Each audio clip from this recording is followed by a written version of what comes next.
ফেতরা কি টাকা দিয়ে আদায় করা যাবে? না, ফেতরা চাউল দিয়ে আদায় করতে হবে। পীর মানা কি জরুরি? জি না। আমি আমার মাকে সাধ্যমতো সহযোগিতা করি, ভিক্ষা করতে নিষেধ করি, অতঃপর সে অভিশাপ দেয়, আমার জন্য করণীয় কি? আচ্ছা, ওই বইগুলো কোথায় আছে? আছে কি? ও, বইগুলো স্টেজে আছে, হাতের বাম পাশে। মাসিক আল ইতিসাম আর আজকে যে আলোচনা করলাম ফিলিস্তিন, এই বই দুটা মাসিক আল ইতিসাম এবং ফিলিস্তিন হাতের বামে স্টেজে পাবেন।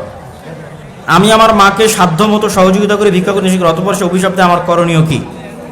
আপনার মানে আপনি অভিশাপের হকদার নন, তারপরেও দিলে আশা করি অভিশাপ আপনার উপর কাজ করবে না ইনশাল্লাহ। যাকে মানুষ অন্যায়ভাবে হত্যা করেছে নিরস্ত্র অবস্থায়, আমরা আশা করি সে শহীদ হিসেবে গণ্য হবে, আল্লাহ তাকে শহীদ হিসেবে কবুল করুক, আল্লাহুম্মা আমিন। রংপুরের আবু সাঈদের কথা জিজ্ঞেস করা হয়েছে, হিন্দু বা বিধর্মীদের ঘর ভাড়া দেওয়া যাবে কি?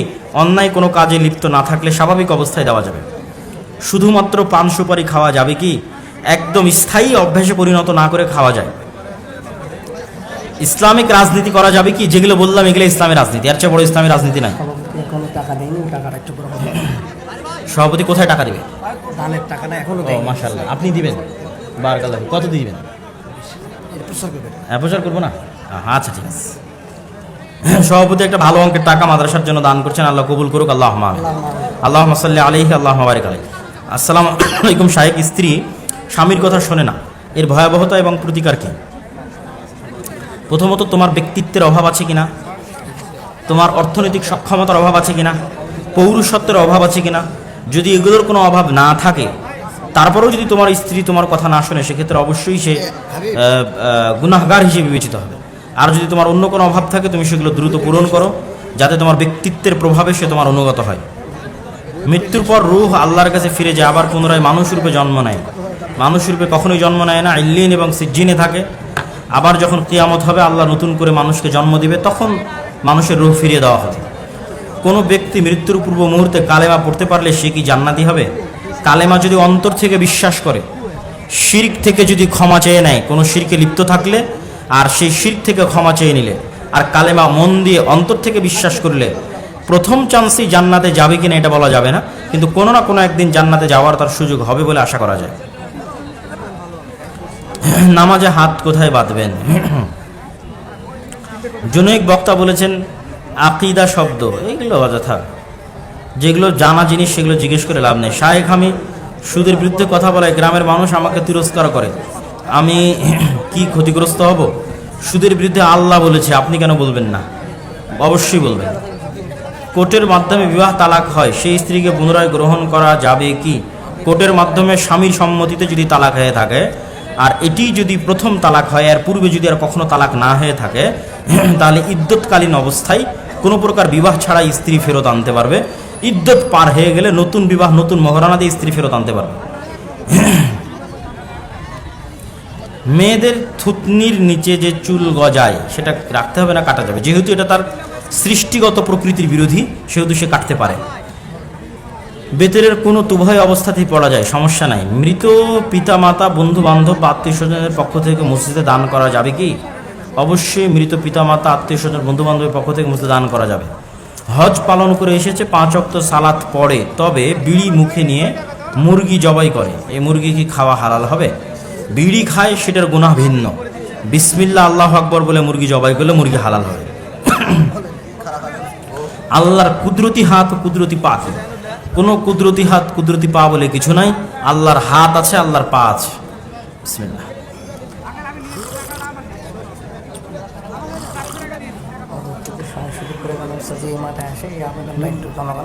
কোনো মসজিদ ভেঙে নিচতলা মার্কেট ভাড়া দেওয়া যাবে কি?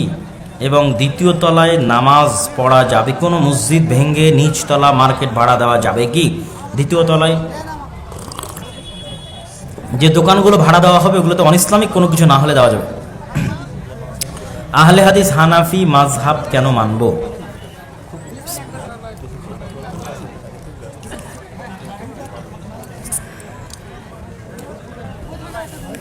সরাসরি কোরআন এবং হাদিস মানবেন, তবে কোরআন এবং হাদিস সালাফে সালেহিনের বুঝ অনুযায়ী বুঝতে হবে, আপনি একাই বুঝতে পারবেন না।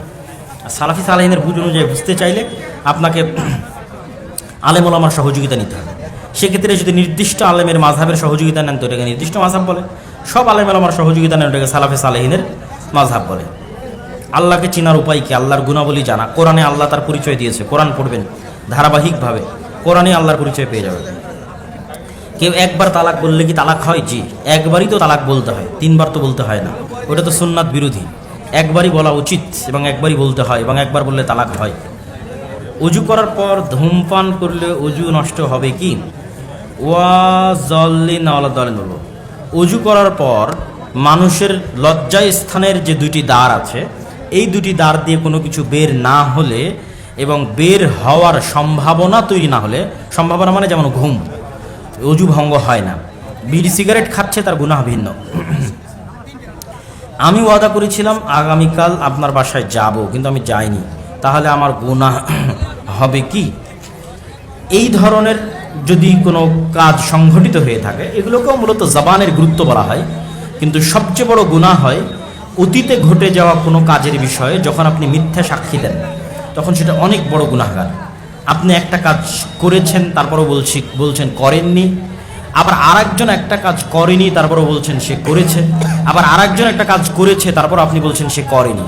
অতীতে ঘটে যাওয়া যে কোনো জিনিসের উপর যখন আপনি মিথ্যা বলেন, তখন সেটা হয় বেশি মহাপাপ। আর ভবিষ্যতে কোনো কিছু করতে চেয়েছেন, কোনো ওজোর যদি থাকে, সেই কারণে করতে পারেননি, সেটা ভিন্ন কথা। তবে মানুষ তার জবান রক্ষায় যত শক্তিশালী হবে, তার ব্যক্তিত্ব তত মহৎ হবে। মহিলারা কি পুরুষ আলেমের কাছে কোরআন মাজিদ শিখতে যেতে পারে? ফিতনার আশঙ্কা না করলে পর্দার আড়াল থেকে, দূরে থেকে আরেক মাহাত্মের উপস্থিতিতে শিখতে পারে। তবে চেষ্টা করতে হবে মহিলা মানুষের কাছেই শেখার। হুজুর, আমার ছেলের বয়স 8 বছর, আপনার মাদ্রাসায় কিভাবে ভর্তি করব? জামিয়া সালাফিয়াতে ডিসেম্বরে ভর্তি ফরম বিতরণ হয়, আর জানুয়ারির 1 তারিখে ভর্তি পরীক্ষা হয়। আগামীকালকে জামিয়া সালাফিয়াতে সালাফি কনফারেন্স আছে, দেশ বিদেশের বড় বড় আলেম ওলামা উপস্থিত হবে। সৌদি আরবের প্রায় 4 জন আলেম উপস্থিত থাকবে, ভারতের আলেম ওলামারা থাকবে। জামিয়া সালাফের উক্ত সালাফি কনফারেন্সে আপনাদের দাওয়াত, যাদের পক্ষে সম্ভব হবে অবশ্যই উপস্থিত হবেন।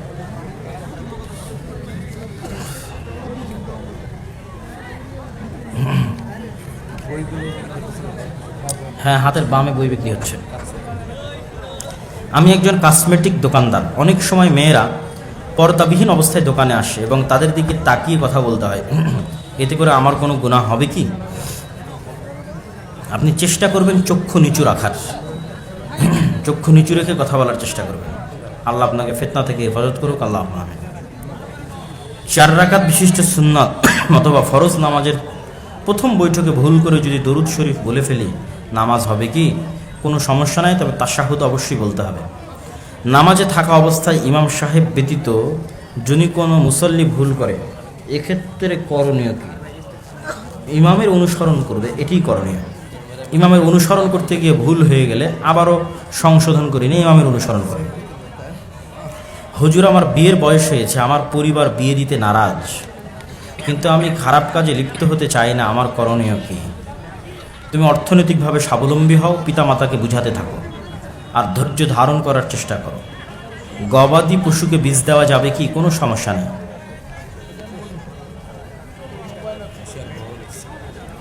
হুজুর, মহিলার মুখ থেকে ঢেকে সালাত হবে কি? মুখ খোলা রেখে সালাত আদায় করতে হবে। ফরজ নামাজের পর দোয়া কবুল হয়, সেজন্য মাঝে মধ্যে ইমাম মুক্তাদি মিলে একসাথে দোয়া করলে দোষ কি? একসাথে দোয়া করাকে রেওয়াজ বানানো যাবে না। ফরজ সালাতের পরে একসাথে দোয়া করার যে যে জায়গায় আল্লাহ এবং আল্লাহ রাসূলের পক্ষ থেকে প্রমাণ পাওয়া যায়, সেই জায়গাগুলোতে দোয়া করতে হবে। ফরজ সালাতের পর দোয়া করলে কবুল হয়, এই জন্য একাই ব্যক্তিগতভাবে দোয়া করবে। আসর ও আসরের সালাত ইমামের পিছনে মুক্তাদি সূরা ফাতিহা পড়লে সালাত হবে কি? ইমামের পিছনে মুক্তাদি তো সূরা ফাতিহা পড়বেই, সালাত হওয়া না হওয়ার কি? না পড়লে সালাত বাতিল হতে পারে, পড়তেই হবে।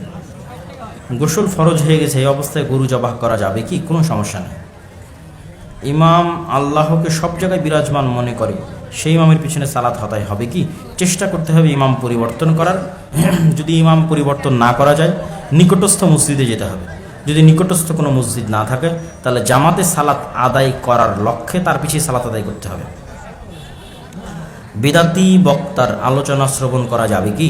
যার জ্ঞান নাই, যে সত্য মিথ্যা যাচাই বাছাই করতে পারে না, তার এই ধরনের সকলের বক্তব্য শোনা উচিত নয়।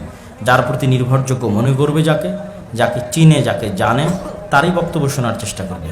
আর যারা সত্য মিথ্যা যাচাই বাছাইয়ের জ্ঞান আছে বা এরকম মুরব্বী আছে, পরামর্শদাতা আছে, যার সহযোগিতায় সে ভ্রান্তি পথে যাবে না, বরং সত্য মিথ্যা যাচাই বাছাই করতে পারবে, এরকম মানুষ বক্তব্য চাইলে বিভিন্ন জনের বক্তব্য শুনতে পারে।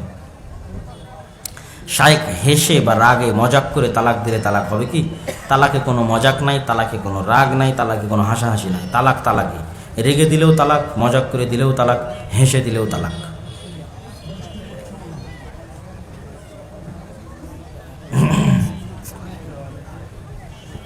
জামি মসজিদের পূর্বে ওয়াক্তে মসজিদের আজান দেওয়া যাবে কি? আউয়াল ওয়াক্ত হলে এবং তারা ওয়াক্ত দেরি করলে সেক্ষেত্রে দেওয়া যেতে পারে। আর যদি সবারই আউয়াল ওয়াক্ত হয় তাহলে 1-2 মিনিটের ব্যবধানে একসাথে আজান দেওয়াই উচিত।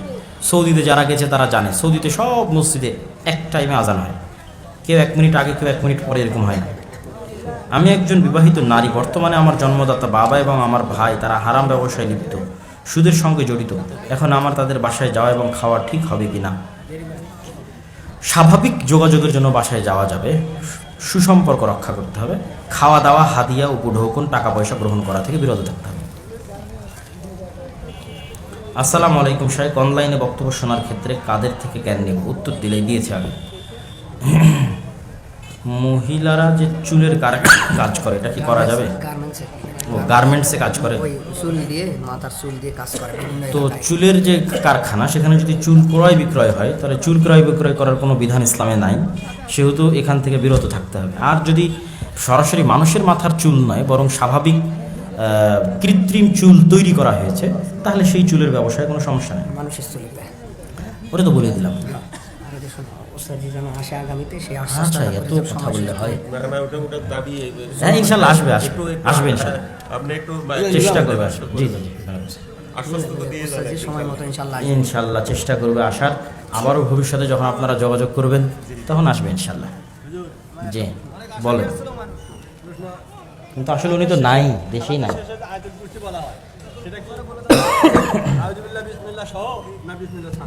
জি,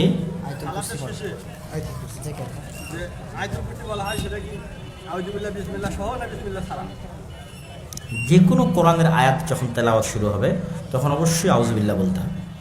আর বিসমিল্লাহ তখনই লাগে যখন সূরার শুরু, যখন সূরার শুরু নয় তখন বিসমিল্লাহ লাগে। তো আয়াতুল কুরসি যেহেতু সূরার শুরু নয়, সেহেতু আয়াতুল কুরসি তেলাওয়াত করতে শুধু কি লাগবে? শুধু আউযুবিল্লাহ, শুধু আউযুবিল্লাহ যথেষ্ট। আর যেমন সূরা ফাতিহা সূরার শুরু, নাস, ফালাক, ইখলাস এগুলো সূরার শুরু, এগুলো প্রত্যেকটাতে বিসমিল্লাহ চলবে। এক সূরা থেকে আরেক সূরা যেতেই বিসমিল্লাহ শুরু হবে।